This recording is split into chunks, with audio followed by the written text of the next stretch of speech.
Jy luister na RSG Geldsaake met Moneyweb potgoeie elke weeksdag om 7 namiddag.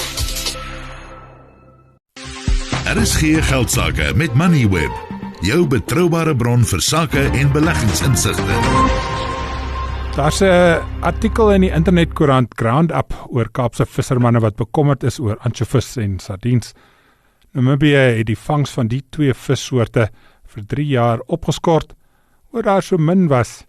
Suid-Afrikaanse hengelaar van Houtbaai wat meer as 20 jaar lank al 'n kommersiële lisensie het, sê verlede jaar was die slegste nog en hy sukkel om self sy kostes te dek. Hy vang juis ansjovis en sardiens. Die departement van Bosbou, Visserye en die omgewing sê terwyl getalle aan die toeneem is, bly dit steeds onder die gemiddeld. Ons gesels nou met Craig Smith, senior bestuurder in die marine portfolio van die Worldwide Fund for Nature. Good afternoon, Craig, and welcome to the show. You quoted as saying the trend that both anchovy and sardine are declining is especially worrying. Why are you saying that? Yes, this is a very interesting subject. I mean, the small pelagic fishery, which includes sardine and anchovy, is our largest fishery by volume in South Africa. And typically the dynamics between those two species, one would dominate while the other one would be at a lower biomass.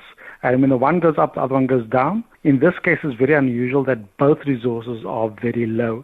And what is particularly worrying about both those resources being low, it has socioeconomic impacts for the fishing industry and also in terms of environmental concerns.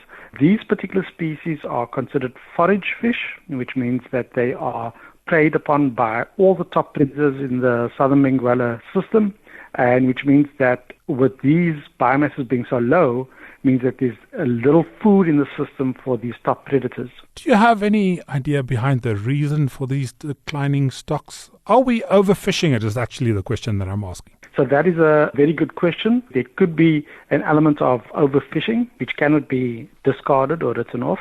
And there also could be the element of climate change. So climate change is expected in South African conditions to cool down the west coast and also to cool down the south coast. And by cooling down the south coast, you're making the environment more suitable for sardine and anchovy on the south coast. But that's also an area where it's typically not their traditional area where they occur, and they also are not productive spawning ground for sardine and anchovy. So if they're spawning there, they don't get to benefit from the rich Benguela current to mature and nourish those juvenile fish. Would a ban, like the 3-year one we saw in Namibia, solve or maybe even help the issue?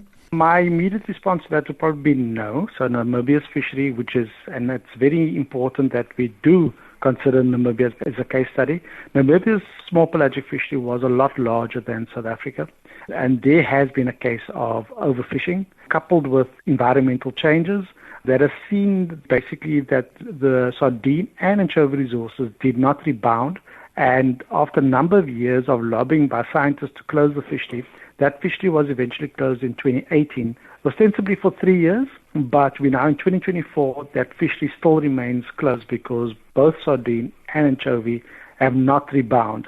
And when you look at some of the indicator species like the seabirds, they have the African penguin, the Cape gannet, the Cape cormorant, all these species which are specialist predators on sardine and anchovy, all these populations have tanked, they have declined drastically to the point now that African penguins declined so badly that they would be reclassified by ICN as potentially critically endangered, making it the most endangered penguin species in the world. The ban in Namibia didn't work. Well, the stocks didn't rebound. Does poaching play a role? If there's a ban and people are catching fish illegally, could that be part of the problem? I would say that what could be done is that the small pelagic fishery would definitely need to be subject to more rigorous monitoring, independent monitoring at sea, because these are some of the issues that what happens at sea does not necessarily get reported in terms of the impact of the fishery on the resources. And there's a whole host of issues that happen at sea that skippers will tell you off the record, but that doesn't find its way to boardrooms when discussing with the department, etc. And these are the things that need to be curbed and curtailed in order to reduce the impact of the fishery on small pelagic resources. So what are those things, Craig? So there's various issues that have been raised by skippers of this in the small pelagic industry. They talk about issues such as vessels being put on tally. Remember, these small pelagic resources, they get caught and they get basically landed at a fish processing facility. Fish processing facility has a capacity to only process X amount of fish in a day. So you can't exceed that limit. So vessels then get put on a tally in terms of the maximum that they can bring back to the port.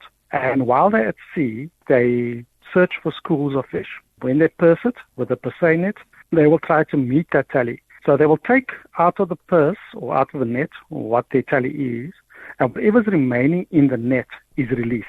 But sardine and anchovy are extremely sensitive species. The scales come off very quickly. So when that net is put around that school, even though you don't remove that fish out the water, that fish dies. But that doesn't get recorded. So we're almost looking at that in terms of what industry records and reports could very much be like an analogy of the tip of the iceberg. Whatever's happened below in the net doesn't get accounted, doesn't get recorded, and that's a very important aspect. And that's just one aspect. There's other issues such as higher grading. So there's a particular size class of a sardine that the processing facilities would pay premium for. If the sardine is too large or too small, it doesn't quite meet the premium rate. So fishing vessels would basically try to target the suitable size class of sardine, and if they happen to catch an unsuitable size class, they'll keep that on board until they find another school where the size class is better. Then they will dump what's in their hold. So if you don't have an onboard observer on this vessel, you will never know what is actually going on at sea. And there's also been corruption in the fishing in the past, together with the department, where departmental officials were fired because of the corruption, where there used to be manipulation of the load cells when the fish get landed and recorded, so that there would be an under-recording of the fish that's been landed in the fishery. There's a whole host of skeletons there in that closet, and that's why I would go back to say that given the status of those resources, what needs attention is that there needs to be better monitoring of that particular fishery. Thank you, Craig. Dit was Craig Smith van die WWF. Jy het geluister na RSG Geldsaake met Moneyweb potgoeie elke weeksdag om 7 namiddag. Vir meer Moneyweb potgoeie, besoek moneyweb.co.za of laai die toepassing af en volg Moneyweb News om dagliks op hoogte te bly.